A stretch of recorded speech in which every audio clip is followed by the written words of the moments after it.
Tehran's latest proposal to end the conflict and describing it as totally unacceptable.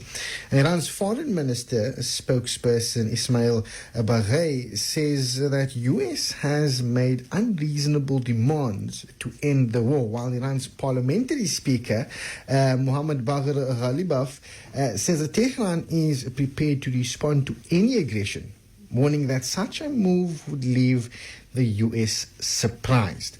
Joining us online is Professor Ahmed Jazbhay, executive member of the Media Review Network, to tell us a bit more. Ahmed, assalamu alaikum. Wa alaikum salam, Yahya. Shukran for having me. Shukran for giving us your time this afternoon. We've seen this altercation between Mr. Trump and Iranian officials, not just now, but over the last few months, where Mr. Trump seems reasonably unreasonable. But what specifically does Iran consider unreasonable demands from the United States, from Mr. Donald Trump in that current negotiations? Basically, the gaps between the two sides are exceptionally wide right now. It doesn't boil down to one thing. Trump wants the Strait of Hormuz open without lifting the blockade on Iranian ports. Iran is obviously not going to agree to that. Trump wants zero enrichment and America to be custodians of the current stockpile of enriched uranium. Obviously, Iran is not going to agree with that. Iran wants, a phased negotiation. First, we talk about the Strait of Hormuz and the blockade, and then last, we talk about the nuclear issue. Trump does not want to agree to that. It's clear at the moment that the gap is very wide because, Iran is not negotiating from a point of weakness. In fact, to the contrary, Iran is negotiating from a position of strength. It has multiple leverage still to play. There are undersea cables that go through the Strait of Hormuz.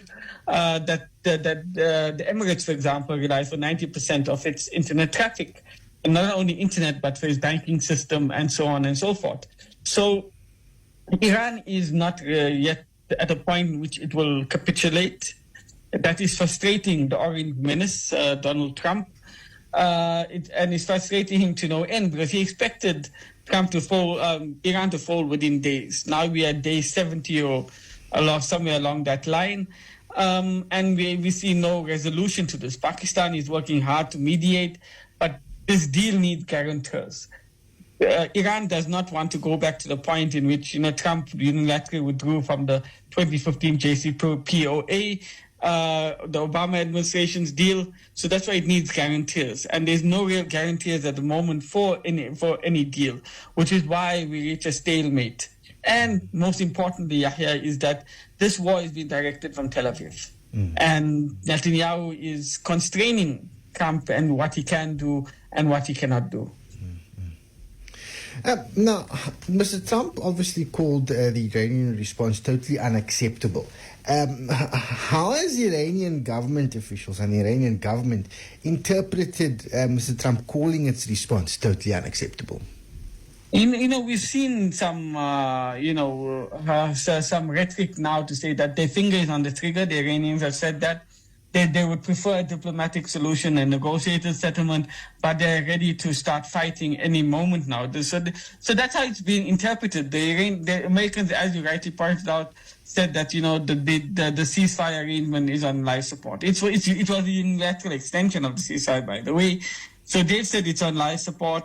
So there is a major trust deficit between the two sides, and that's understandable, especially from the Iranians. They negotiated in good faith twice, and they were bombed twice, on 12-day war in June last year, and now we have 70 odd days that we're into this war. They've been down this road before, which is why there's such a major trust deficit, and which is why they are seeking guarantors to this deal, to any proposed deal in the future.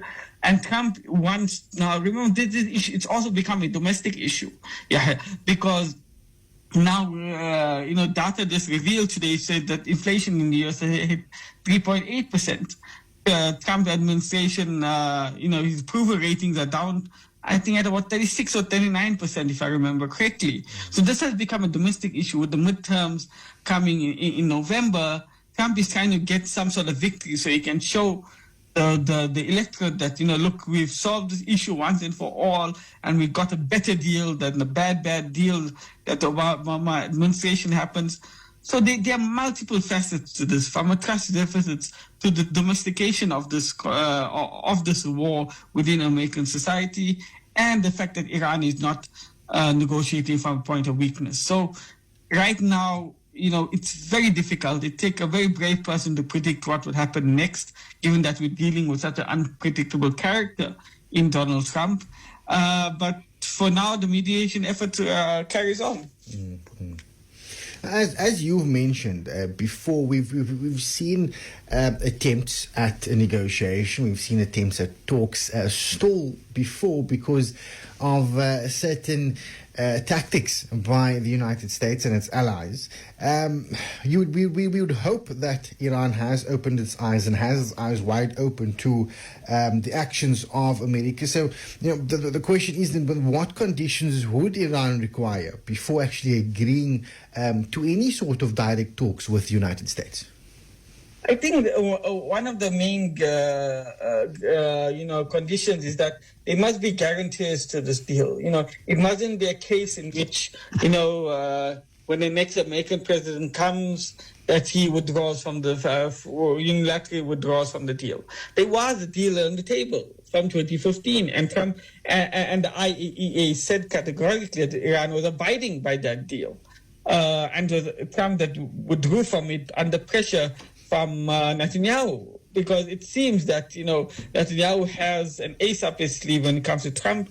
I'll just say Jeffrey Epstein, nothing more. And he's using that in this instance. So we've seen that, Iran wants guarantees. America just wants Iran to fold. So, that's a huge gulf to bridge between the two sides. And we're not dealing with some weak state here. And internally within Iran, we must understand that, while President Masoud Pezeshkian is still the head of the government, but, the real power brokers right now in Iran are the IRGC. They are the de facto rulers. They are calling the shots right now in Iran, especially related to the war.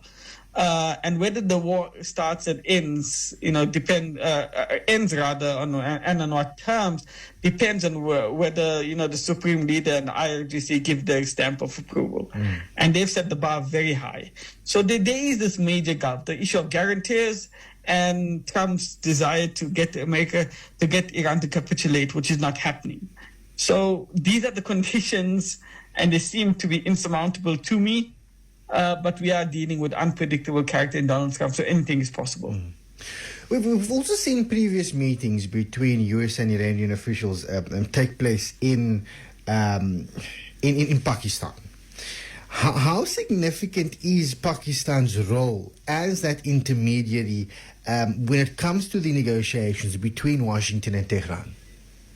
It's very important because, the Iranians trust Pakistan. For whatever it's worth, Pakistan are an ally of the United States of America, but Iran trusts Pakistan. Geographically, they share a border. When Iranian delegations go to travel, they can just travel to Pakistan without going to any international airspace, which is one of their concerns. When they travel to Oman, they have to go through, other countries' airspaces and so on. So, the trust deficit is humongous, which is why, Pakistan is trusted by both the Americans and the Iranians, notwithstanding, the pro-American regime in Pakistan, the pro-military American regime. So that is why Pakistan is a preferred choice to the two. But one wonders how long they can carry on, because they've got little to show for it. Despite investing a lot of resources into getting some sort of deal and ceasefire, they have little to show for it. So this is why Pakistan is there. Oman was before that, and we're just going to see some sort of the pendulum swing from one side to another, unless and which is why, this deal cannot happen just by Pakistan mediating alone. There needs to be guarantors to this deal. And Pakistan can be at the forefront of it, but other countries such as Qatar, Turkey, and perhaps even Saudi Arabia can act as guarantees to this deal, which is at the moment seeming to be unlikely, and which is why we find ourselves in this stalemate between Iran and the United States. And that's exactly what it seems like it's going to be for the foreseeable future. That